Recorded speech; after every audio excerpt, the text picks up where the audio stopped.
Welcome. In front of me I have Apple Watch Series 11 and I'm gonna show you how to change the time format on this watch.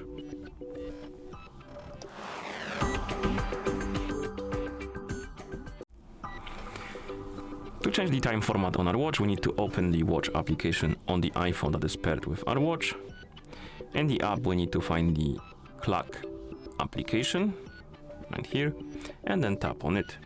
And right here we have time format at the top. We have 24-hour time and by default it probably will be enabled, and if you want to disable it you can tap on the switch and the time format will change like this. So enable it or disable it according to your liking, and then you can close the application, and that's how you change the time format on this watch. Thank you for watching. If you found this video helpful, please consider subscribing to our channel and leaving a like on the video.